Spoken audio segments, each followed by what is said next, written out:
Are you having issues with dieting? We have an unbelievable woman. She's written 38 books. Her name is Bracha Goetz.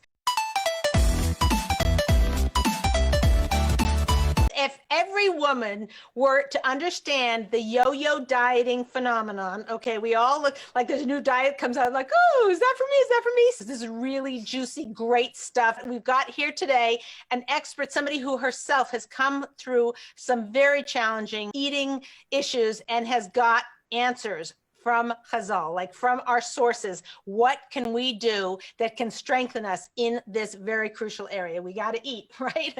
So it's no cold turkey here, no Thanksgiving references, but anyhow, okay. I'm going to introduce this very, very special lady, Mrs. Bracha Goetz, and she has written 38 books. She's Harvard educated, 38 books, children's books. You must have seen her. I'm sure in your library, in your friend's library, you have seen her books for children, which are very special and reach into their neshamas and their souls and hug them up and love them up and teach them exactly what they need to be taught. And then she decided, I'm going to write a book for adults having to do with overcoming overeating. Am I saying it right? Overcome. So it's a personal kind of memoir, which are very hip and in these days. So you're right on trend.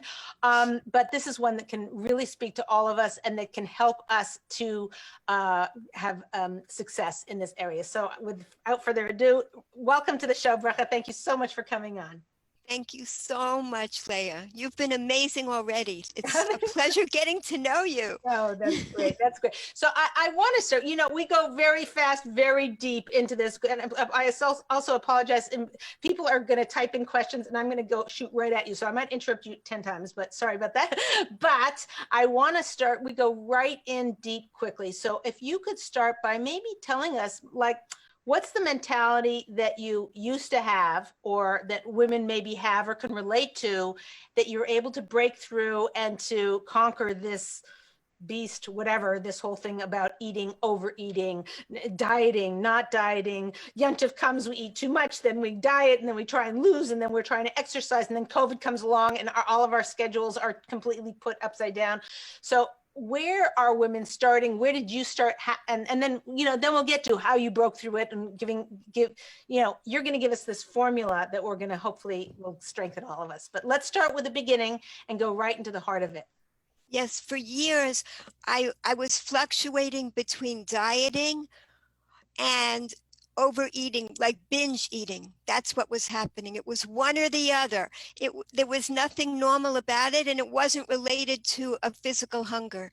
I would be, binge eating ridiculous amounts of food. The next day, like I'd survive on carrots, or a yogurt. It took up all my mental energy to be focused on this as if this was such an important thing in my life. So that's really why I consider it an addiction that I had, because addictions are defined as when your life becomes unmanageable. I felt like my life had become unmanageable, and meanwhile, nobody would have guessed this about me. I didn't look particularly overweight or particularly thin. I was not extraordinary in either direction. So there's so many people going around that have different types of eating problems, and you couldn't even tell by how people look. You don't know what's going on inside of people, because I was very successful student at Harvard when things really got difficult. And at the worst point of all, I was in medical school. So you would think, here I was a first-year medical student, and I looked like I had my whole life together, and I didn't. I was suffering tremendously at that point. That was really the most difficult year in my life. What was it, from stress that would, or was it self-esteem, or what is the source for, that had the cycle go the way it went? Exactly. So that's what my book, Searching for God in the Garbage, my memoir, is about. It's a book that I didn't really write because I don't like to write long things. I write picture books, short books for children. This book wrote itself because what it is, it's the compilation of my diaries, my journals, my letters that I kept through the years. So you actually see it's a psychological case study of how I developed these food addictions and how I healed from them. What was happening, and what's the amazing thing is that at the end of the book, I had the epiphany, and the book was actually therapy for me. Putting it together at the end of the book, I came to understand what it was. How was it that by becoming a Torah observant person, how was it that by nourishing my starving soul, I was able to heal from these addictions? What did the two have to do with each other? Must be talking about something very special for us to have this many technical difficulties. That's so crazy. Anyway, the question you were answering was so you're in the middle of medical school, between medical school, first year and second year, you're going to be a psychiatrist. You needed the meaning of life. You went to your old childhood friend and he said, I will take you and show you the meaning of life. Okay, this sounds like some kind of fairy tale. Okay, so go ahead. So then what happened? Yes, he took me to Or Sameach had a small women's division, and also Neve Yerushalayim. These are two schools that were teaching adult beginners that want to learn more about Judaism. And it was, I came into these classes and I was like, I loved it right away. I didn't even know what half the words they were saying were. Like, some words were in Hebrew. I didn't understand half of it. And it was right away, I felt this joy in my soul. Like, in fact, I was drawing pictures while I was in these classes, and I have a creature. I draw these creatures. He was jumping off the world, screaming, yay. Like, I found some, like, and I want to say that in different religions, I had found elements of truth that I loved and that were moving me forward, but nothing was this perfect puzzle piece fit like Judaism was in my soul. And to learn about the Torah in depth, it right away revived my soul, almost like something that's dehydrated and gets rehydrated. That's how it felt immediately. So from Rav Noach, he was one of the geniuses that could talk to anybody off the street and relate and show how the Torah relates to your life right now. And that is what I learned from him. So one of the things that he taught what is the purpose of life? And the answer was so amazing. It was nothing like I'd ever heard before. The purpose of life is to experience the greatest pleasure possible. What? We don't think that is life, but yet it is actually found in Mesilas Yesharim in the introduction, the first sentence in the second paragraph of the introduction, which is Path of the Just, Mesilas Yesharim. It's written by Rabbi Moshe Chaim Luzzatto, who was a great Kabbalist, he was a sage of mystical wisdom. He lived in the 1700s, and it's based totally on Torah knowledge. And he explains that the purpose of life is to experience the greatest pleasure possible. What does that mean? Well, Rav Noach Weinberg. Before you time out, I just want to say this was earth shatter. When I also heard this the first time, I'm like, wait a minute, the world at large thinks they have, isn't that what they're doing? Like, aren't they, the greatest experience? You jump off, you go to Disneyland, you go to skydiving, you like, hello, the greatest pleasure, the best wines, the most expensive restaurants. Like, wait a minute. That's what everybody else thinks. So what are you trying to say? Hold on. This is not revolutionary. This is what everybody's after. What is the difference? That's what I'm hoping you can tell us. And what is revolutionary about Rabbi Noach Weinberg's teachings is that you don't expect this rabbi in this white beard and this black outfit to be saying, experience the greatest pleasure possible, just like you're saying. You don't expect that, but that draws us in. What are you saying? Because that's really what Judaism is about. Judaism is, what is the essence of Judaism? the word Judaism, Yehudi, to be a Yehudi is to be a person filled with gratitude. Our life is about thankfulness.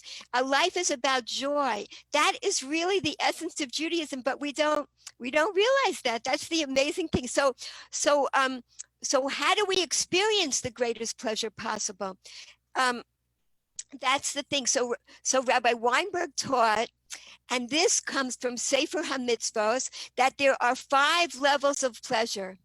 The lowest level of pleasure are all the physical pleasures. The Almighty actually made this world for our pleasure, for no other reason but that. In other words, the Almighty had everything, could do everything. But what was missing? Another, because the Almighty was everything. So the Almighty needed to create an other.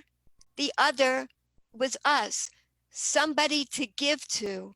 And in order to do that, the Almighty had to somewhat contract his own essence to create us. This is what we learn in like Kabbalistic teachings about this. So that to give us, what did this parent, the Almighty, want to give to his children? Us. What do parents want to give to their children more than anything?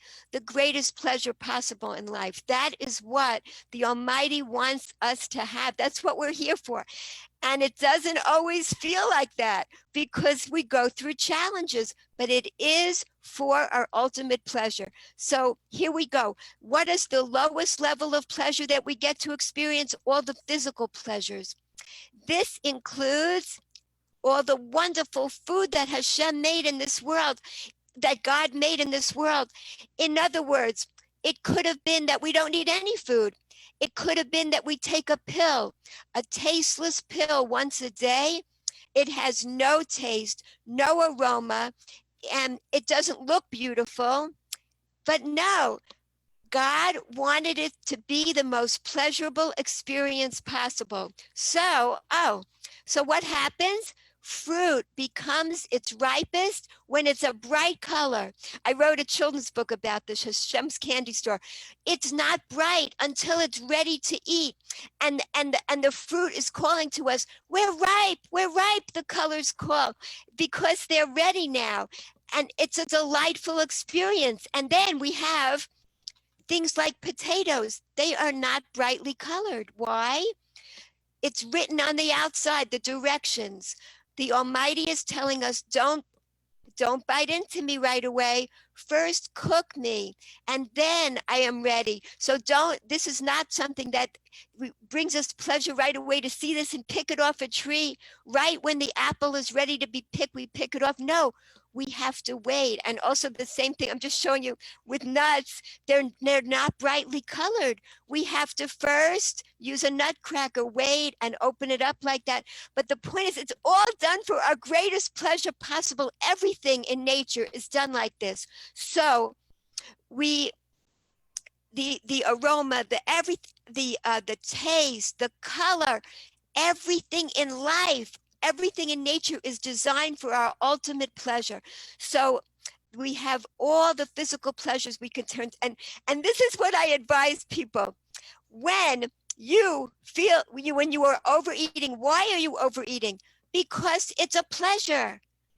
And if you don't have so many other pleasures in your life that moment, if you're not focused on all the other pleasures in your life and feeling so much gratitude about them, then you just want the pleasure you're getting from that food to keep lasting. So what do? You just keep eating. That's the biggest problem. It's really not what a person's eating. It's not if they have one piece of candy or this junk food this time. It's the overeating. That's really what causes the problems, because a person gets stuck there. They are getting pleasure, so they want it to keep going. And this is the same with any addiction. It is bringing pleasure. And if you're not focused enough on all the other pleasures in your life, then you want that pleasure to keep going. This is really the secret to the whole thing. So how do we overcome? Let's say a person, I'm not even going up the rest of the ladder yet, but let's say a person is overeating We've And got so many questions coming in. Oh. I'm not sure what. Okay, explain this one thing and then stop for Okay, the let's questions. say a person is just overeating, and because they're getting pleasure right then from eating it. So what does a person do? They ask themselves, is it my body that's hungry or my soul? What that does in that moment is, first of all, it gets the neurons that are firing in your brain stem, your most primitive part of your brain, which is the fight or flight part of your brain, which is feeling anxious or stressed. It's just not feeling happy, and so it needs more pleasure. It's bringing that pleasure in. It gets the neurons to go to your all the way up your brain stem, that one question, to your prefrontal cortex. Now the neurons are firing here, and they're telling you, is it my body that's hungry or my soul? Well, if it's my soul that's hungry, if it's my body that's hungry, I had like a normal sized meal, but I'm still feeling hungry. It's a different type of hunger. And so it's something else about you that's hungry. And if you just push a button and start hearing music, you feel like dancing or stretching. You suddenly won't feel like gobbling up the next thing rest of the bag of potato chips. You're saying that if you at the time when you're about to go, or you're walking into the kitchen and you're almost at the kitchen, or you're in front of the refrigerator about to open the door, if you're thinking, is my body hungry or is my soul hungry? And you can say, maybe it's my soul. That in itself is half the battle. Yeah, it's major, because then that becomes a habit. After you try it the first time, it becomes habitual. And let me tell you, it takes about 400 times to create a new habit, to repeat something, about 400 repetitions. But if you do something joyfully, if you're adding more joy to your life, 10 repetitions and you've got a new habit. That's all it takes. And that's why so adding more joy to your life is the way to do this. In other words, how long can a person be on a restrictive diet? It can work for a while, but are you going to keep it up your whole life? The main thing is to add joy to your life. That is really what it's about. So if you're joyful doing it, great, and that works. But if you're not, you just can't keep this up your whole life. So what you do is, just on the physical level, you can realize that there's abundance of other physical things that you could add onto your life on this lowest level. Music is one of them. Music, as you know, revives your soul. You're saying to substitute your pleasure of eating with a different pleasure. Exactly. Try it out. See if am I going to still want to finish this bag of potato chips when I'm listening to the music and dancing or stretching? Is it still going to be calling my name as loudly as it was just calling it a minute ago? You'll be so surprised to see what happens. And it's not just distraction, because you're not distracting yourself. You're doing exactly what your soul wanted. You are nourishing your soul. So that's not distraction. So what are some other examples? And then we're going to go right to some questions. I was going to say, Ashley, I'm going to tell my husband now that my shopping is actually keeping me skinny. Online shopping, it gives me joy. So I'm going to now say that I approve. She says online shopping, the back speaker isn't working, so I don't know if you heard her. She said that the online shopping is what she does to physically replace eating. And so that's keeping her skinny. Amazon comes to the door. I didn't eat the potato chips. There you go. Okay, so hold on. So let's give a bunch of examples, then we're going to go right to a bunch of questions. Okay, so go ahead. And I just want to talk about that one. Well, it'll come up as we go up the ladder. So let's say another example is nature, being in the natural world, the physical world that God made. If we open the window, feel the brisk cold air on us, or feel the sunshine streaming on our face, we don't have that same urge to keep finishing the bag of potato chips. We suddenly are connecting feeling gratitude, getting pleasure from another physical thing. I'm just on that level. Now let's go up the level, because each level that we go up on the pleasure ladder, it brings us greater and more lasting pleasure. So as we go up the ladder. Okay, can you time out? Let me just take a couple of questions, then we'll go to number 2 on the 5 levels of pleasure. Sarit, okay, so go ahead. Yeah. So firstly, number 1, Bracha Dina from Turin many times last year said, loving it. Bracha is so insightful. So Okay. thank you. Okay. And we did have some people who were mentioning before that marriage is, dieting and marriage really work hand in hand. And when you're not feeling good about yourself physically as a wife, you're not going to be a good wife in many aspects with your husband when you're feeling negative about it. But it's interesting, someone just mentioned that, well, if you're not feeling pleasure in your marriage, then that means you're going to get fat. So how does someone, Did you hear that question? When you're not feeling pleasure in your marriage, what was that? Then you're if going to. you're not feeling pleasure in your marriage, then you're basically saying then that person, that's why they would be eating or gaining. Then they would eat more and get a substitute. right. All kinds of reasons why a person is unhappy and they just keep eating because it's giving them a temporary fleeting pleasure. We need pleasure in our lives. That's what we're here for. We are creatures that need pleasure, and physical pleasures were designed to give us pleasure. They are meant for that purpose. And so can you give me a list of like 10 physical pleasures? So there's eating, there's music, is shopping, huh? Nature was one of them. Nature, shopping. I'm talking right now about the natural physical pleasures that God has made for us. So, I mean, of course, intimacy can be another physical pleasure that's a natural pleasure. I mean, there's all types of natural pleasures Like what, on that level. Walk, exercising, I would, maybe that's supposed to be, but I don't think people find pleasure like, got something I got to do. Maybe while they're doing it, they're very happy, but while, thinking about doing it and getting trained to do it and everything like that is a very big challenge for people. Many people find pleasure from dancing. I mean, dancing is a way, and definitely dancing uplifts our souls. There's no question about it. So,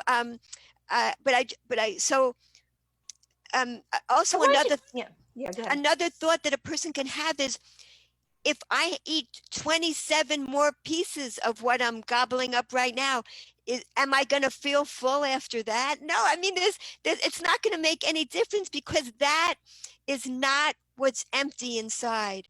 It's not filling the inner emptiness. So it won't help.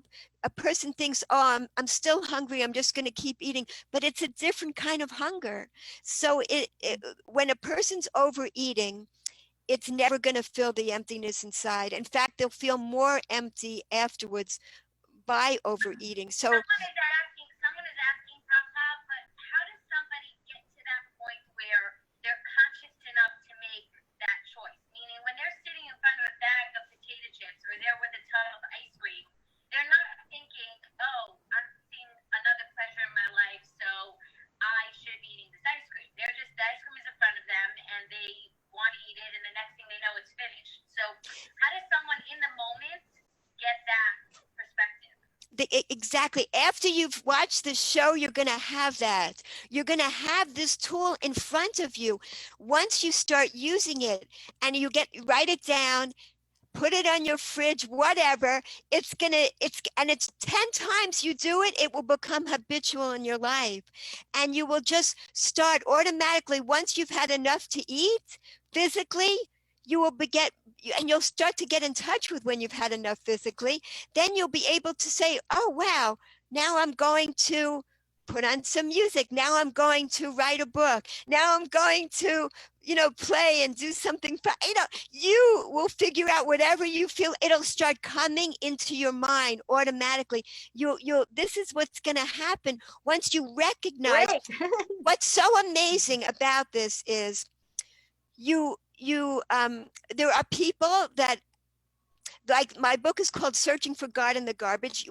People can have lots of garbage piled up on top of their souls. So that even if you nourish your soul, it's not enough, because there's so much garbage that the soul can't get the nourishment. So some people there, I want to put in this caveat that if a person has had a traumatic childhood, or there's been great abuse or neglect as a child, they will probably also need therapeutic interventions in order to remove the layers of garbage that are preventing the soul from being nourished. So I don't want to simplify it to the extent to say that everybody can just get better from their food addictions this way. I personally didn't have those traumas in my life. For me, the spiritual nourishment was what I needed, but a person that has these traumas, they need both. They need the spiritual nourishment as well as the therapeutic intervention in order to let your soul shine and remove the barriers from its shining that are above it. So you kind of need both of those things in order to really. So from some people will say that won't be enough for me to just turn on the music, 10 times try it, but it really might, but it depends on each person's personal experience of their own lives. They may need some other therapeutic intervention as well to go over certain things of why they are stuck on this particular pleasure. Blockages that they have to pleasure. Okay, let's Blockages. go to number 2. Someone on Facebook is asking, we're all continually stuck at home and don't get out enough. What are her thoughts on how to bring pleasure into your life? Okay, so answer that, but I want to go right, we're running out of time, and I want to go right into number 2, 3, 4, and 5 of the levels of pleasure, because I think using physical pleasures to replace it, I think is beyond, that's a game changer right there, okay?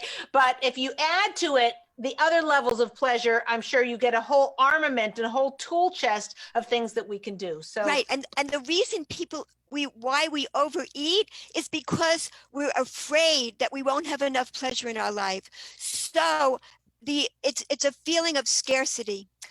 The feeling of abundance of other pleasures being available to us is changes our entire perspective, even if it's just another physical pleasure. But as we go up, there's so many other pleasures in our life, then we don't feel this sense of scarcity. That's what keeps us overeating. I won't have enough other pleasures, so I'm continuing to eat right now. Makes so much sense. So the question on the table now from the person who answered that, and then let's go right into the second level of pleasure. That question was? Sarit. The question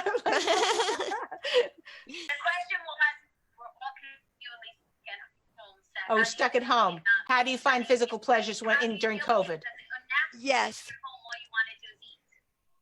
Yeah, well, I'm stuck at home.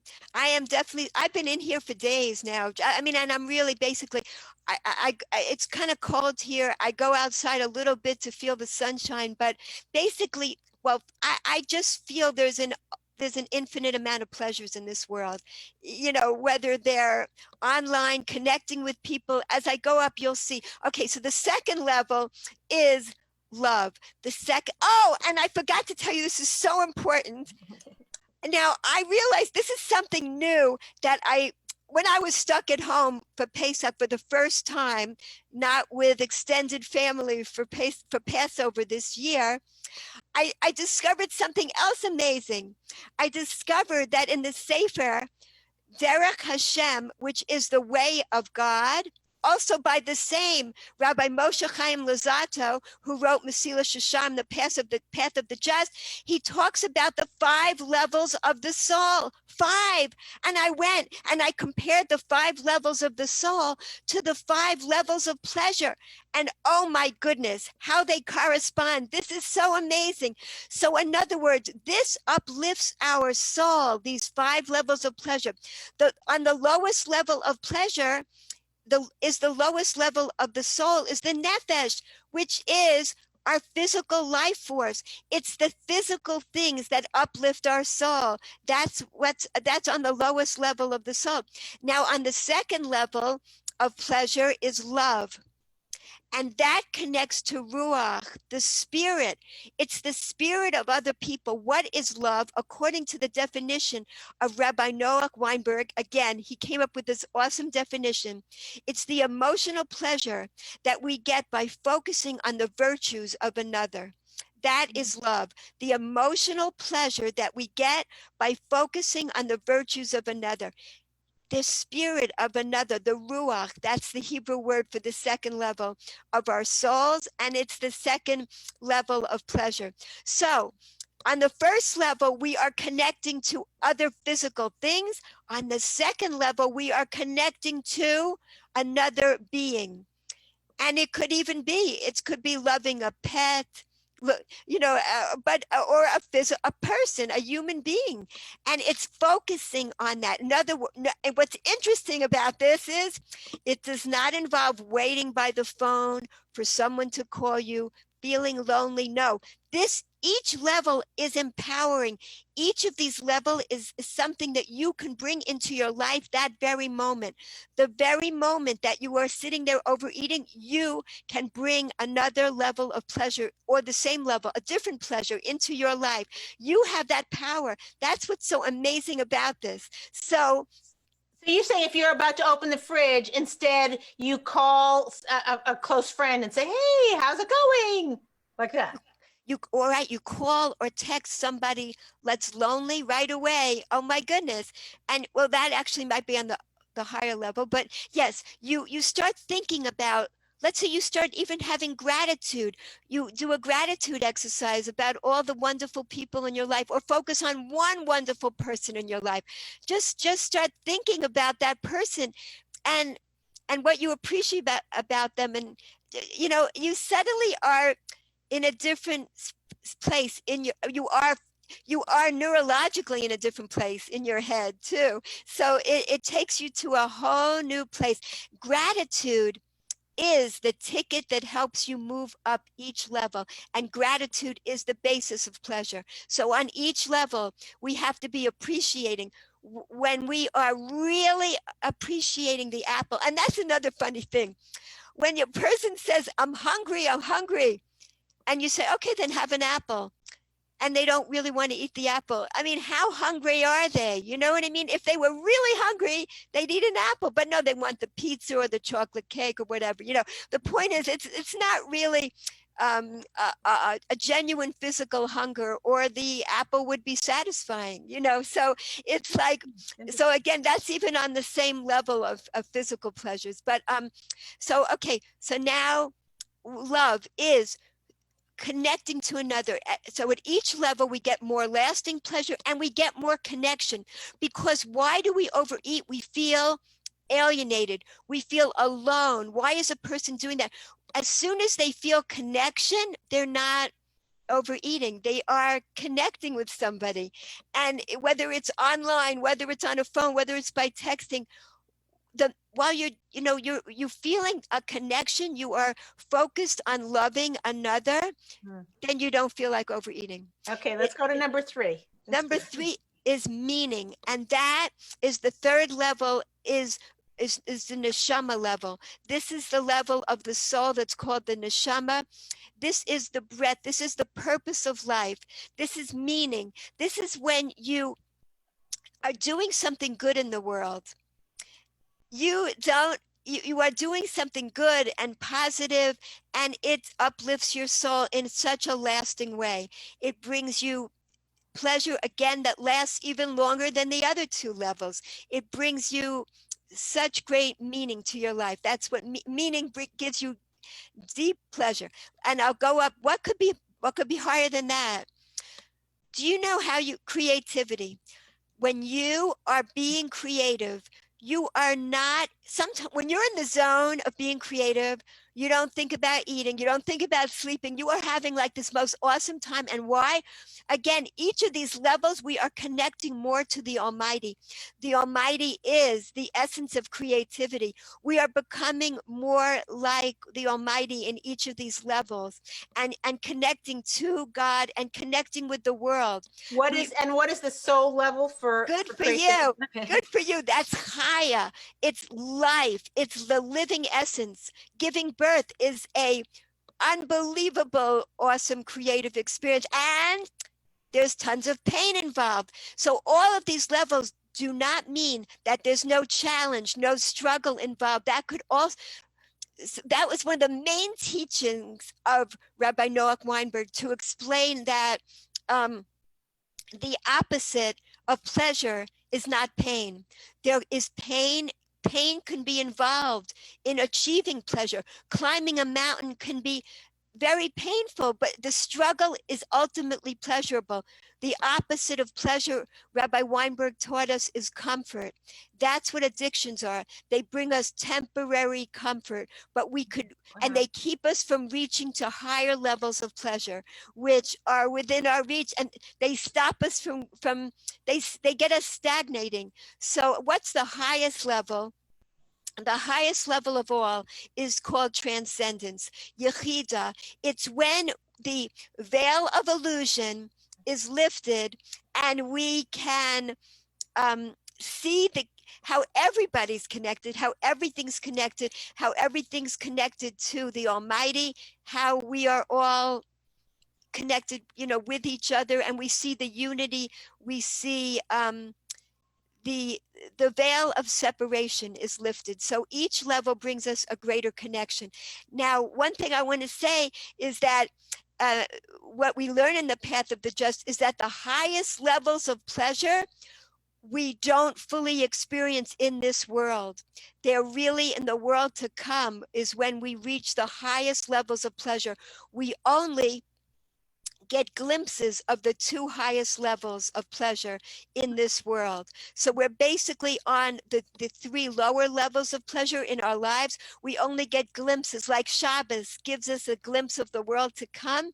We experiencing the Sabbath, it's a glimpse, but we don't live there, and we don't live in that state of creativity. We would disappear living in that state of creativity all the time. It's something that it's a momentary thing, but each of these gives us a pleasure that's lasting. Like, for instance, when you were under a starry sky with and you had that feeling of transcendence, of being part of such a great universe, that those feelings stay with you forever. They give you a pleasure that is yours. It's something you don't forget. So those are glimpses into the highest level. So from a practical level, and then I see they've been flagging me and waving, and they got a lot of different questions, but I wanted to ask, from a practical standpoint, you're standing there, you're full, you're really full, but you're hungry. You're miserable. You're feeling miserable. There you go. Okay. So from a practical standpoint, you try and train your brain and get the habit to have physical pleasure or love, reaching out to connect with somebody, or to find your meaning. I didn't understand the meaning, how the neshama, how that, finding meaning would make you not eat the ice cream. Oh, because when you're doing something meaningful in life, you're giving blood, you're cleaning up the environment, you're anything that you're doing, making the world a better place. You don't feel like overeating while you're doing that. You are in such a state of pleasure while you're doing that. So it brings you to a great place, and that's okay. Fantastic. We're going to go into the questions. Okay, go ahead, Sarit. Oh my gosh, hello. You sure you want this? We're ready at 12:05. Are we? Yeah, because we had all kinds of interruptions here, so okay, good. We'll go for another 7 minutes, I think. Sorry, ladies, we had so many technical things. Okay. That was one of the questions somebody came in. I think it's important because it's marriage based. Is what happens if your husband, what he loves doing with you is going out to eat. So like every day and every other day. So now maybe people necessarily aren't, but that is somebody, her husband loves fun. We're always going to new restaurants, and he's ordering all these things, and she's now kind of she wants to eat, but obviously eating all that is not going to help her in her weight. Okay, did you understand that question?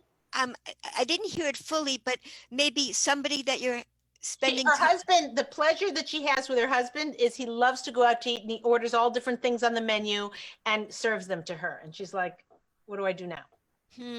Yeah, that's a really difficult situation. It really is.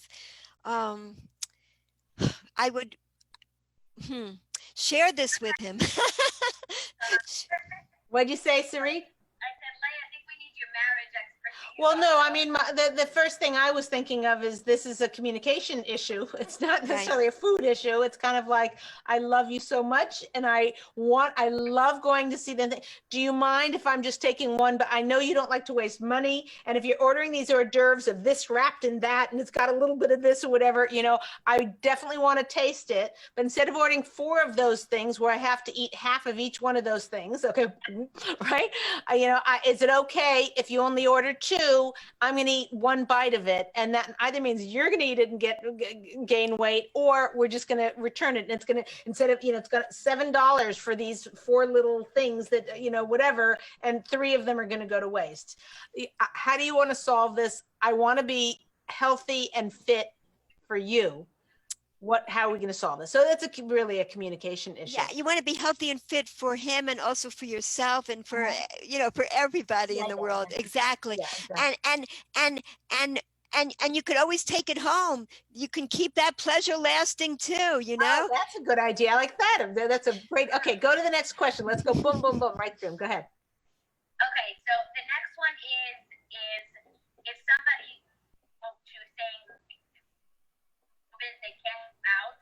You're fading in and out. Say it again. That somebody is saying right now, COVID, since they can't get out, is her theory that no type of diets or any type of program works because you just have to switch your pleasure, or can somebody still be doing some of these? I mean, is she against these diets? Are you against these diets, or because during COVID she's gone this whole program? Are you saying skip the diets, just use this thought process and shift your pleasure?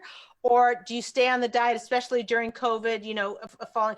I know people are doing these milkshake things or whatever, which I don't know long-term effects of these kinds of things. I'm not a nutritionist or a medical professional, but. Right. I don't really know about all these diets, but if you're enjoying it, go ahead. I mean, that's the whole thing. If you're enjoying the diet you're on, but this is something that is going to affect your whole life. This perspective can help you forever, and it can help you with dieting, with any other issues that come up as well. If you ever feel stuck or alienated or alone, just remember that there is an abundance of pleasures in this world, and the ticket to going up the pleasure ladder is gratitude. So anytime you can experience gratitude in your life, you Explain are not. how that works. You and I talked about that on the pre-show interview, and I couldn't quite understand how gratitude impacts this, because it seemed to impact it in a huge way, but I didn't understand the connection of how gratitude changes a person's thinking so that they don't eat so much, or that they have more mastery over their level of bringing pleasure into their life. A person is eating because they are feeling a lack. They feel a scarcity in their life. They're focused on something, what's missing from their life. If they're feeling full and satisfied and gratitude, then they wouldn't be overeating. So it's all about the focus. If we're focused on what is missing in our lives, then we're not feeling gratitude. It's all in how we focus. You're saying if we focus on gratitude, we start you put more energy. They have these things. This study, I want to say Chicago, but I don't remember where they had people who had issues and they had them in therapy, and then people who had issues, they had them in writing gratitude journals, which means before they go to bed every night, they just take 5 minutes and write down 3 things they're grateful for.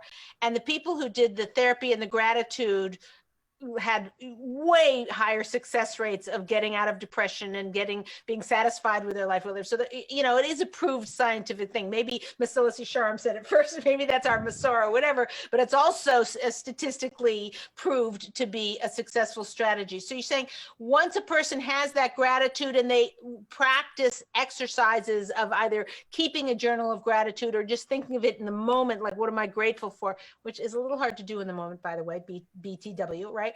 But if a person had, you know, maybe you can give us a little bit of a recipe how to bring, like if someone's having a tough time, you say, count your blessings, you know, they're going to punch you right in the nose, right? And it's like, hello, boom, you know, you're done. Oh, we got the little Ladies TalkShow. It's pretty cute. All right, cute. Isn't that cute? That's actually for our husbands to like, you know, no, I'm not explaining this very well. This, we use this to show you when you're punching somebody, you don't want to go like that. You want to get them, bring somebody in rather than push them away. Anyway, okay, fine. I'm getting sidetracked. So, but the point is, for gratitude in the moment, that's too big of an ask for most people, I would think. To, you know, suddenly you're having emotional whatever, you're having the craving, you're having the, you know, routine that you've had. You have this mocha latte with, you know, with full cream and whatever it is that people crave. And now in the middle of that, you're supposed to start feeling gratitude for your life. And now you're not going to crave the mocha, whatever it is. Please do explain. Okay. Well, like, are you really deeply enjoying the potato chip? You know what I mean? Focus on that. It just won't be the same. If you actually like it's a consciousness, it's a raising of your consciousness that has to happen. Interesting, you don't even have to turn on the music. Just thinking about turning on the music is enough, because you will recognize that it's just a pleasure that you want in your life. So you don't have to be finishing up the entire chocolate cake. You don't have to eat every chocolate chip cookie in this bag, because it's really pleasure. It's the recognition that changes you, and it brings you to a higher place in that very moment. So it doesn't matter if you're on a diet or not. I don't know, but this changes your entire perspective of life. Once you understand that the purpose of life is to experience the greatest pleasure possible, then you can fill your life with pleasure. Every moment, every single moment, we can choose pleasure. And it could be by really mundane physical things, but they were put here in this world to bring us pleasure. So, I mean, if you're enjoying an apple, really have gratitude for that apple. It's a great thing, and it'll be so much more satisfying then. You know, you won't need to just keep gorging when you are really getting pleasure from what you're experiencing in the moment. Yeah, fantastic. Okay, I think we're out of time. So this has been unbelievable, really a game changer. Very, very grateful to you, Bracha Goetz, for coming on the show. Look her up on what's your website? Oh, and my Amazon author page has all my books. Okay, yeah. So Bracha Goetz, and it's spelled Goetz. Look her up. You can buy her books and her latest memoir that is very, very powerful and moving. And we are very happy to have you with us. This is Leah Richeimer for the Ladies Talk Show. We will see you next time.